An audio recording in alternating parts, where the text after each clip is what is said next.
A paz do Senhor Jesus. Olá, meus irmãos. Olá, meu amigo, minha amiga. Que coisa boa poder estarmos aqui mais uma vez. Sou o pastor Richard. Estamos aqui para mais uma vez poder servir a sua casa, a sua família, ser bênção para a sua vida, para a sua casa, para a sua família, para o seu ministério. Mais uma vez dando continuidade aí, à nossa série de perguntas e respostas concernente ao livro do Apocalipse, um livro muito importante das Sagradas Escrituras, onde nós temos a revelação de Deus à humanidade sobre aquilo que aconteceu, sobre aquilo que acontece, sobre aquilo que brevemente há de acontecer. Lembrando os irmãos que o Apocalipse, ele é a revelação da pessoa bendita de nosso Senhor e Salvador Jesus Cristo. Serve de alento, serve de tranquilidade, serve para trazer paz ao nosso coração em momentos difíceis, principalmente nesses momentos que nós estamos vivendo aí, em nome do Senhor Jesus. Que bom ter você conosco aqui mais uma vez, você que é inscrito no nosso canal, Deus te abençoe tremendamente em nome de Jesus. Espero estar sendo relevante aos irmãos de uma maneira ou de outra. Você que é novo por aqui, chegou aqui agora, Deus te abençoe tremendamente, seja muito bem-vindo ao nosso canal. É um canal que tem por intuito poder trazer algo do coração de Deus ao coração dos irmãos em nome de Jesus. Se você não é inscrito, gostaria de pedir humildemente que você se inscreva no nosso canal, ative aí o sininho, deixe aí o seu like, o seu comentário para a gente é muito importante, que você possa também compartilhar esse vídeo com demais pessoas, que possa abençoar a sua casa, a sua família. Se você está chegando aqui hoje, não deixe de assistir o nosso outro vídeo, para que você possa acompanhar aí passo a passo essa caminhada, essa jornada aí, sobre o livro do Apocalipse. Não querendo ser taxativo, nem apologético, nem fechar o assunto, longe de nós isso, mas queremos de alguma forma poder ser relevante à vida dos irmãos de maneira simples, em forma de perguntas e respostas, a gente poder trabalhar todo o livro de Apocalipse. Hoje, no vídeo de hoje, nós vamos tratar sobre as questões gerais concernentes aí a Jesus Cristo no livro do Apocalipse. O que o livro do Apocalipse tem a tratar sobre a pessoa de Jesus Cristo. E começando, a primeira pergunta que nós temos aqui é: de quem Jesus recebeu a revelação em Apocalipse? E já quase logo de início você tem lá que ele recebeu essa revelação do Pai, que está escrito lá em Apocalipse 1:1, a revelação de Jesus Cristo, a qual Deus lhe deu para mostrar aos seus servos as coisas que brevemente devem acontecer. Então, Jesus recebeu essa revelação do livro do Apocalipse, diretamente do Pai, e entregou o anjo, e o anjo entregou ao apóstolo João. A outra pergunta muito interessante também é: como Jesus aparece no livro do Apocalipse? Como Jesus ele é apresentado no livro do Apocalipse? A primeira pessoa mencionada no livro do Apocalipse é a pessoa de Jesus, a revelação de Jesus Cristo. Nesse livro que fecha aí as Escrituras, o cano sagrado no Novo Testamento, o Senhor assume um grande destaque, culminando com a derrota final do diabo, dos demônios e de seus assédios. O mal, ele encerra o seu ciclo e o bem vence em nome do Senhor Jesus Cristo. Em Apocalipse 1, versículos 12 a 18, Jesus ele é descrito minuciosamente, em especial no tocante à sua posição. De acordo com o apóstolo João, Cristo surge com um semelhante ao Filho do Homem, Apocalipse 1:13, no meio dos 7 castiçais que simbolizam ali as 7 igrejas da Ásia. Lembrando que havia outras igrejas, mas essas são igrejas estratégicas, são igrejas muito conhecidas em cidades estratégicas, que tinham sua importância, e em cada uma delas Cristo vai se apresentar a cada uma delas. Outra coisa interessante também é que a veste comprida e cinto de ouro, Apocalipse 1:13, isso indicando que Cristo ele é o sumo sacerdote que intercede ao Pai por nós. Cabelos brancos como a lã, Apocalipse 1:14, sugerem pureza, experiência e, acima de tudo, maturidade. Os olhos como chama de fogo indica que João ele não contemplou um Cristo derrotado, mas um Cristo glorificado com olhos poderosos, penetrantes, trazendo a ideia de onisciência, aquele que prescuta e sabe sabe de todas as coisas, né? Se você pertence à igreja verdadeira, à igreja de Cristo, comprada pelo sangue de Jesus, revestida pelo poder do Espírito Santo, saiba que o Senhor, né, Ele preside sobre ela, é Ele quem governa, né? E o mesmo gozará da eternidade com Cristo.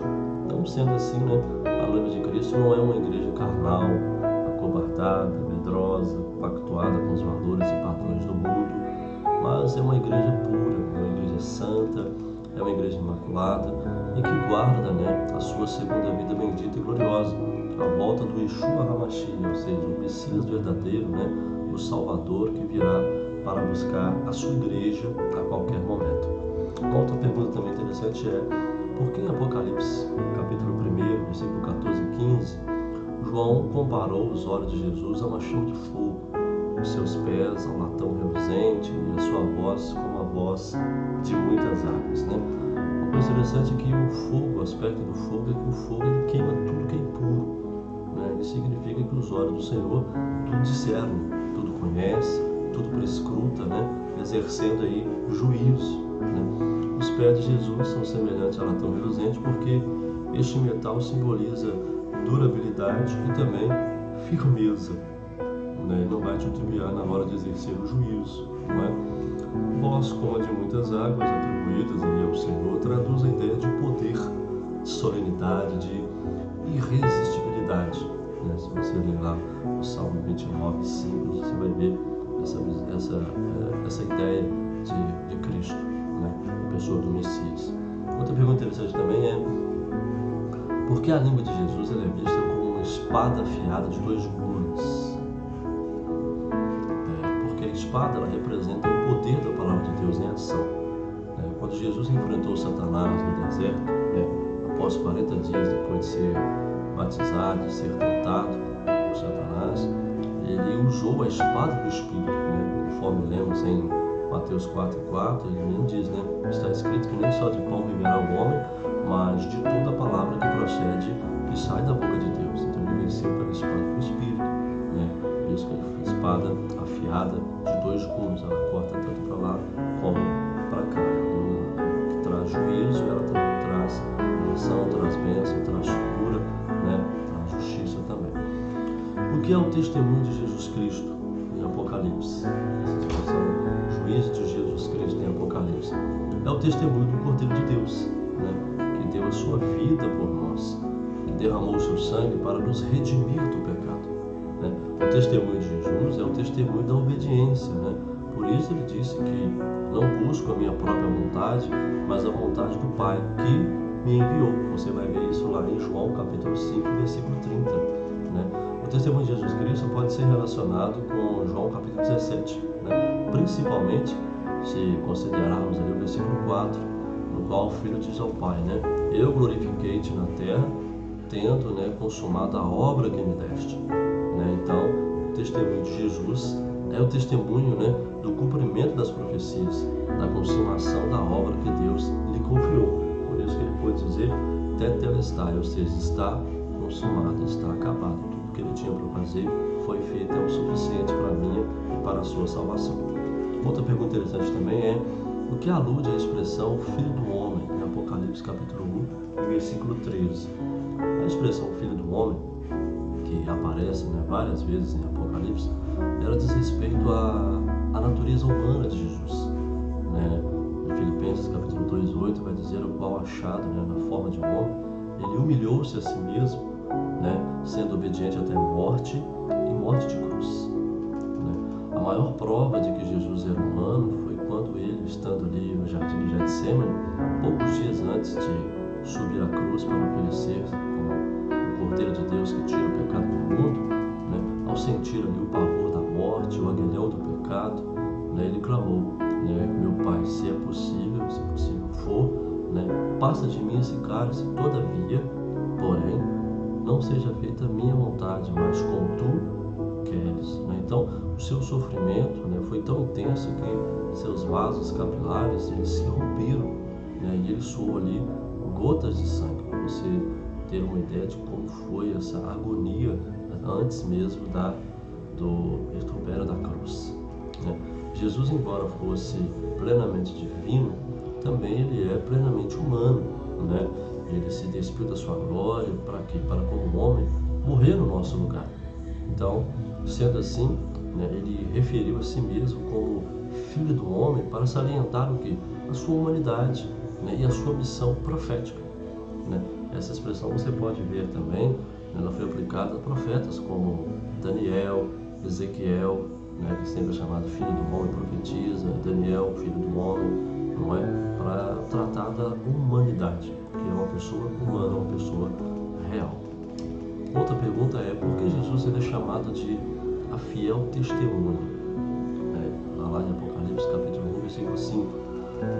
Porque ele foi fiel à missão que recebeu de Deus, sem nunca o que? Se esquivar do futuro que ele estava reservado. Ele não abriu mão da cruz, ele não abriu mão da coroa, mas ele suportou todas essas coisas. Ele foi até o fim, suportou tudo isso por amor a mim e a você.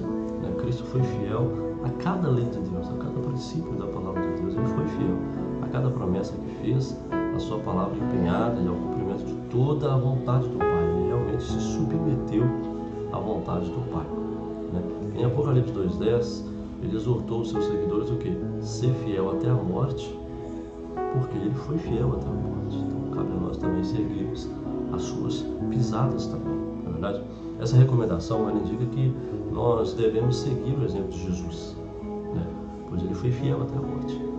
E quando comparecermos diante do justo juiz, o nosso Salvador, ele vai demonstrar a sua fidelidade a nós mais uma vez, porque nós somos fiel até a morte, ele vai nos dar a coroa da vida. Amém, meus irmãos? Continuamos fiel em nome do Senhor Jesus Cristo. Outra pergunta interessante também é o que significa a expressão o primogênito dos mortos, em Apocalipse capítulo 1, versículo 5. Primogênito dos mortos, o primeiro, gerado dos mortos.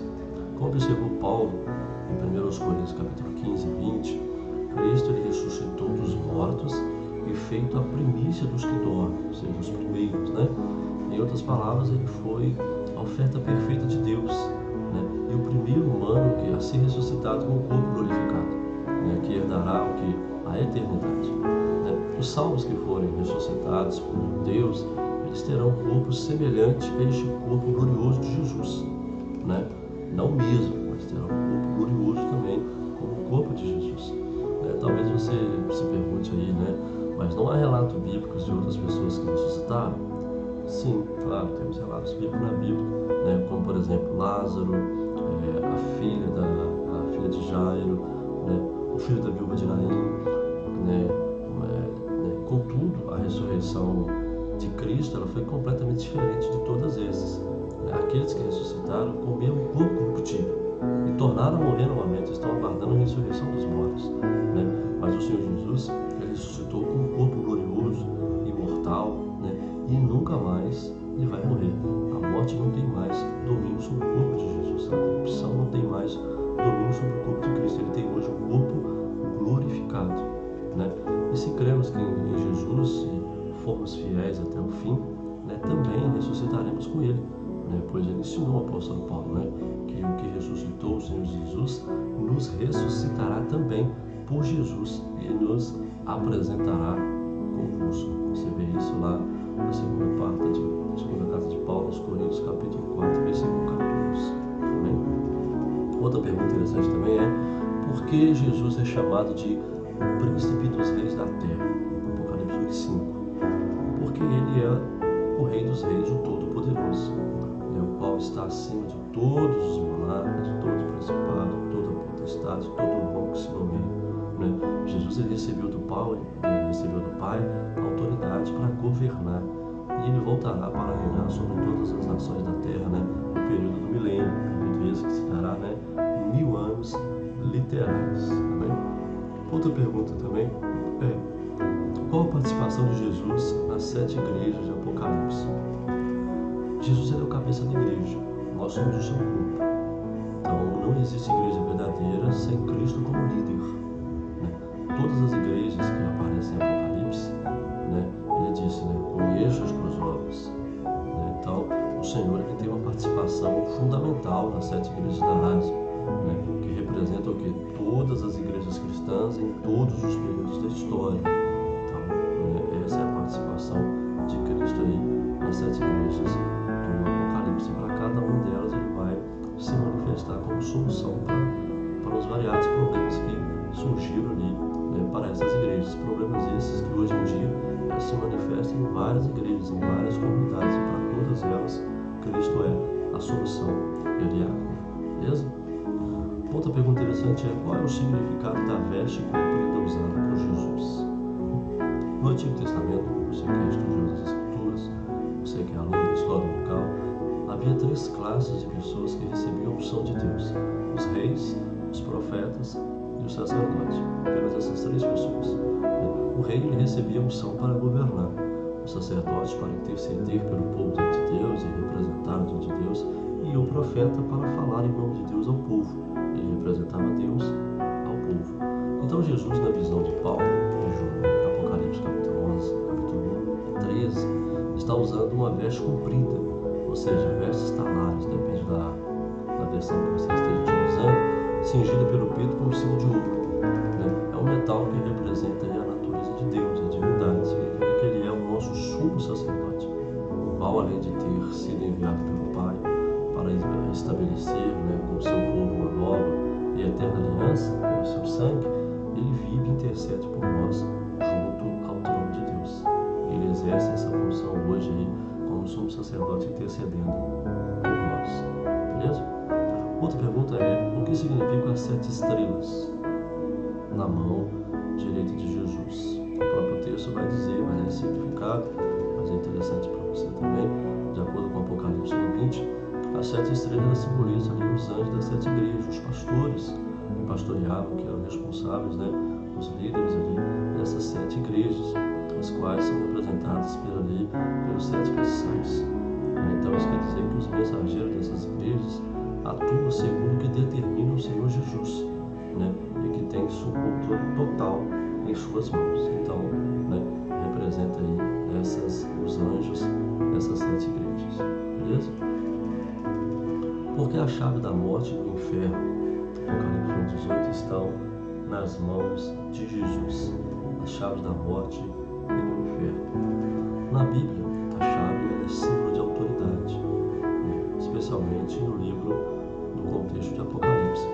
Se você der a alguém a chave da sua casa, tal pessoa ela vai ter permissão de abrir a porta, sentar-se no sofá da sua sala, abrir a geladeira e permanecer no tempo que desejar, porque foi lhe dada essa autoridade para entrar na sua casa, foi dada a legalidade para entrar na sua casa por meio da chave que foi passada por ele. Então, quando Jesus declarou que as chaves da morte e do inferno, ele tem as chaves da morte e do inferno, ele estava dizendo que eles têm autoridade sobre a morte e sobre o inferno, sobre o domínio do inferno. Ou seja, Satanás ele tinha essas chaves em seu poder, essa autoridade, porque Adão passou para ele, por causa do pecado. Contudo, Jesus ele foi ao Hades e as tomou, e ele venceu a morte por nós.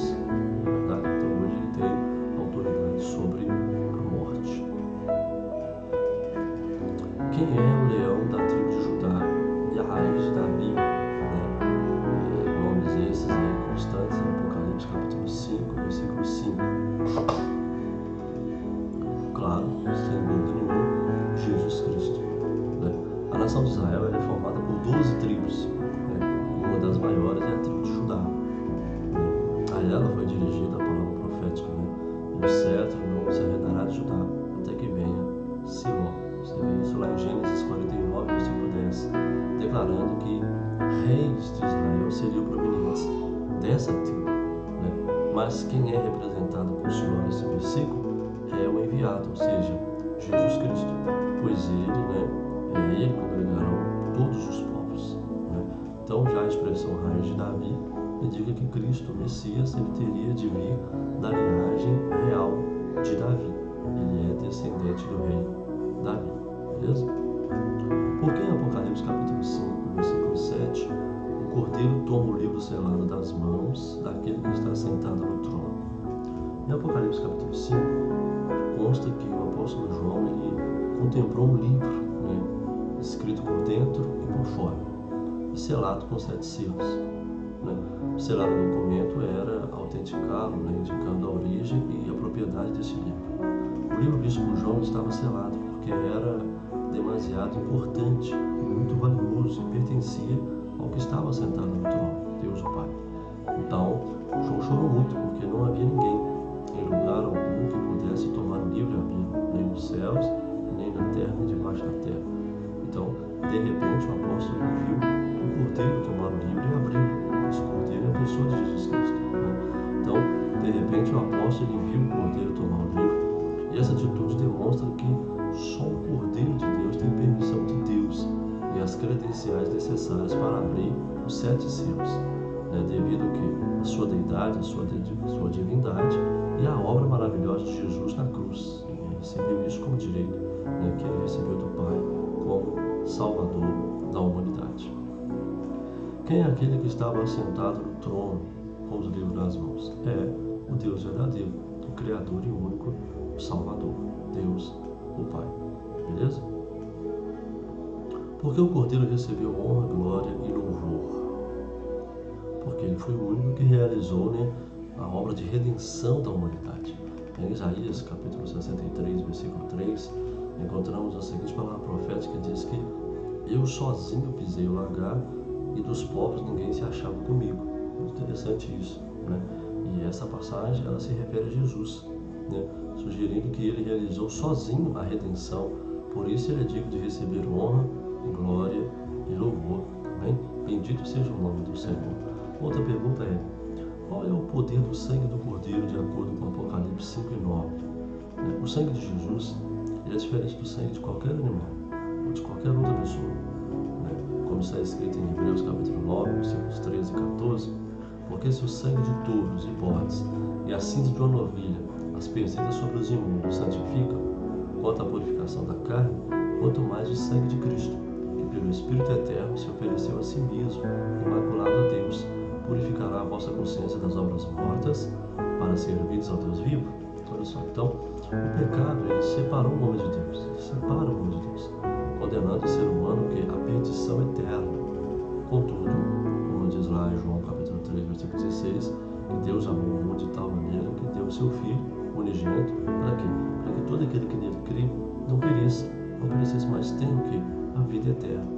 Então, o sangue dos homens, ele tem a marca do pecado de Adão.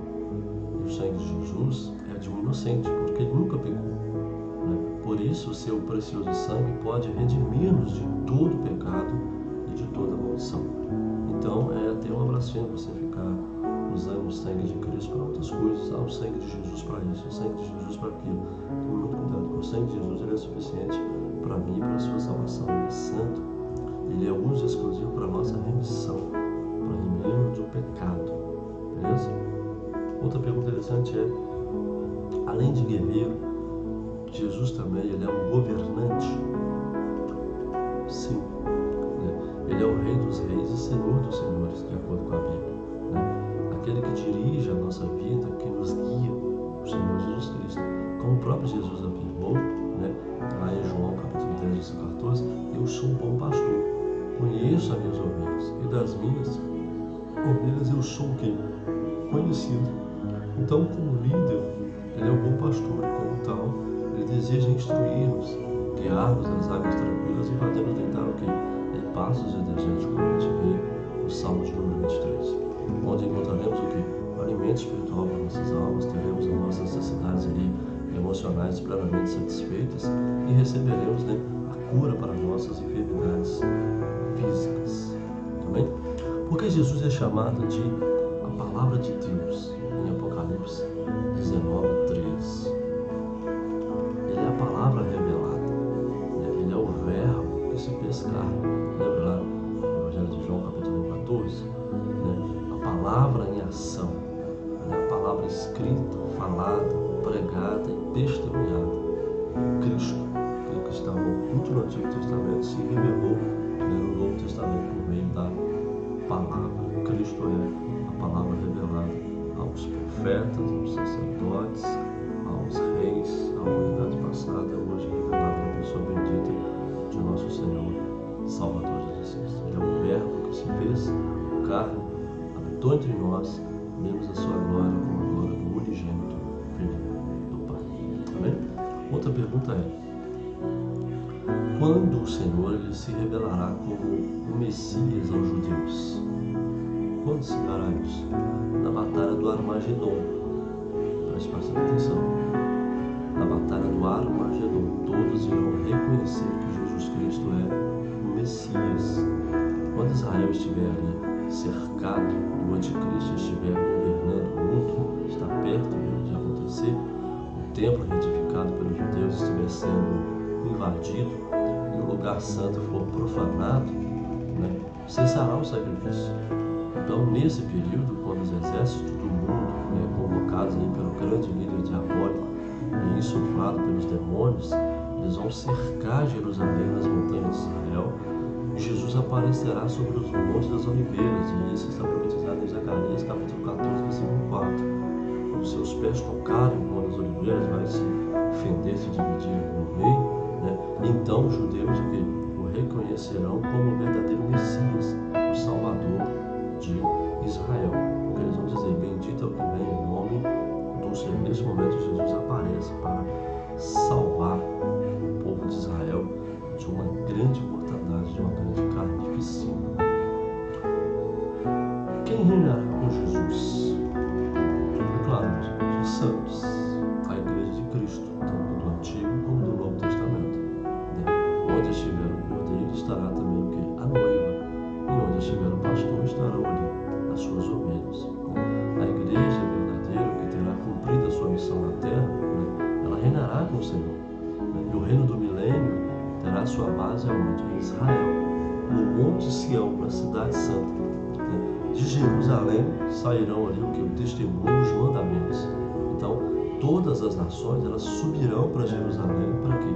Para aprender sobre Deus e a sua lei. Está profetizado no Antigo Testamento. Então, isso vai acontecer de forma literal, em nome de Jesus. Quem é a esposa do Cordeiro mencionada em Apocalipse capítulo 21, versículo 9? Claro, simplesmente é a igreja, que não se deixou levar pelos padrões mundanos, que se conservou pura, sem mácula, sem mancha, sem pecado, que perseverou até o fim, guardando aí esse glorioso dia do casamento entre Cristo e a sua igreja. Beleza? Que participação o Cordeiro terá na Cidade Santa? Uma pergunta também muito interessante. Ele será a luz da cidade. Em Apocalipse 21, 23, está escrito que na cidade não haverá necessidade do sol, nem da lua, porque a glória de Deus e o Cordeiro que a iluminarão. Jesus é o Rei, e receberá o que? A adoração dos reis da terra. E os 24 anciãos, eles depositarão as suas coroas ali, de ouro aos pés do Cordeiro, Cristo Jesus. Por quê? Ele é digno de tomar o livro, de desatar os 7 selos e de receber toda a adoração. Beleza? Como serão as bodas do Cordeiro? O vocábulo bodas, ele é um sinônimo para casamento, festa de casamento. De acordo com as Escrituras, Jesus ele é o noivo da igreja. Só existe matrimônio quando há amor. E por essa razão, como noiva do Cordeiro, temos de amá-lo a fim de que? De desposá-lo a qualquer momento. Temos festa de casamento. Então as bodas do Cordeiro elas acontecerão no lugar preparado por Deus. Na Bíblia esse local ele não é revelado, mas pode-se concluir que será uma grande festa em que predominará alegria, o regozijo, o prazer, já que segundo Apocalipse 19:9 diz lá, bem-aventurado aqueles que são chamados às ceias das bodas do Cordeiro, que tem a ceia de Deus e tem a ceia das bodas do Cordeiro, que se dará ali logo após o arrebatamento da igreja, o tribunal de Cristo, a entrega dos galardões, aquela coisa toda no caminho. Aí vai se dar ali as bodas do Cordeiro. Amém? Uma outra coisa interessante quando ocorrerão as bodas do Cordeiro? Após Jesus voltar para buscar a sua igreja, o mundo enfrentará o quê? Uma grande tribulação aqui na terra, e que durará aí 7 anos. Neste período serão realizadas o que? As bodas do Cordeiro, o casamento da igreja com seu noivo, a pessoa bendita de Cristo. Enquanto está em a grande tribulação aqui na terra no período de 7 anos, nós estaremos nas bodas do Cordeiro no período de 7 anos, em festa de casamento com Cristo, o Cordeiro de Deus que tira o pecado do mundo. Que coisa gloriosa, né? Que festa magnífica, uma festa que vai durar 7 anos. Qual a diferença entre a estrela da manhã, mencionada em Isaías 14:12, referente ali à queda de Satanás, e a resplandecente estrela da manhã, mencionada em Apocalipse capítulo 22:16? Qual a diferença? Em Isaías 14:12-14, quero ler para os irmãos, diz assim: Como caíste do céu, ó estrela da manhã, filha da alva, como foste lançado por terra, tu que debilitavas as nações, tu que dizias no teu coração: subirei ao céu, e acima das estrelas de Deus exaltarei o meu trono, e no monte da congregação me assentarei, da banda dos lados do norte. Subirei acima das mais altas nuvens e serei semelhante ao Altíssimo. Então, ou seja, nesse texto, a estrela da manhã, essa é uma referência ao quê? A Satanás, né? A Lúcifer, aquele que portava, que era o portador da luz, né? Que resplandecia antes de tornar-se o quê? O príncipe das trevas. Hoje ele é completamente treva, não há nada de luz nele. Hoje ele é uma treva completa, né? Já a resplandecente estrela da manhã, em Apocalipse 22:16, né, faz referência ali, né, à pessoa de Jesus. Como ele mesmo afirma, né? Eu, Jesus, enviei o meu anjo para vos testificar essas coisas. Eu sou a raiz e a geração de Davi, a resplandecente estrela da manhã. Então, Cristo, ele é a estrela eterna que resplandece, né? Que nunca perde o seu brilho, né? Ele brilha no céu, na terra, né? Então, a sua luz, ela resplandece na vida de todos aqueles que o aceitam como único e suficiente Salvador. Amém? Outra pergunta interessante é: que mensagem se encontra na expressão Amém? Ora vem, Senhor Jesus, em Apocalipse capítulo 22, versículo 20. Pergunta também muito interessante é que essa mensagem, ela retrata, né, o desejo no coração de todos aqueles que aceitaram Jesus de que ele volte. É o desejo da igreja. Nós ansiamos pela volta de Jesus. Então a expressão, ela traduz o quê? O clamor da igreja, né? A sua esperança, a sua expectativa, o seu intenso amor em ver o seu noivo, né, retornar a qualquer momento. Então, se você tirar um peixe da água, né, ele se sentirá mal e poderá até inclusive morrer. Por quê? Porque a natureza do peixe é aquática. Ele precisa da água para sobreviver. Assim somos nós neste mundo, né? Porque nós não somos plenamente satisfeitos aqui.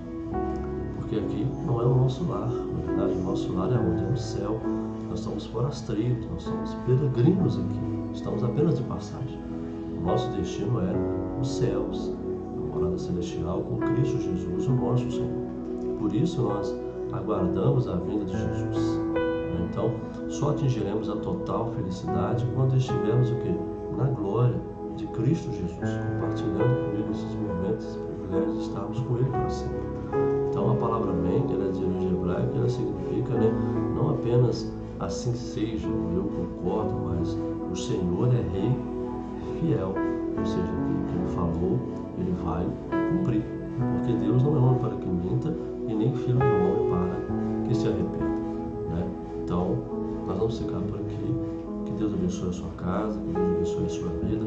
Até o nosso próximo encontro, em nome do Senhor Jesus. No próximo vídeo nós estaremos falando, né, um pouco mais sobre as questões relativas à volta de Jesus, né? Ainda há muita dificuldade, ainda há muitos erros, né? Ainda há uma certa dúvida na cabeça de muitos irmãos na Igreja do Senhor. E eu espero em Deus, nesse próximo vídeo, poder trazer alguma luz, poder trazer alguma paz no seu coração aí, em nome do Senhor Jesus. Então, que Deus te abençoe tremendamente em nome do Senhor Jesus. Mande para nós as suas perguntas, as suas interações, né? Se quiser fazer algum comentário também, estamos abertos aí também. Que Deus possa abençoar a sua casa, a sua família tremendamente, em nome do Senhor Jesus. Até o nosso próximo encontro, querendo Deus, em nome de Jesus.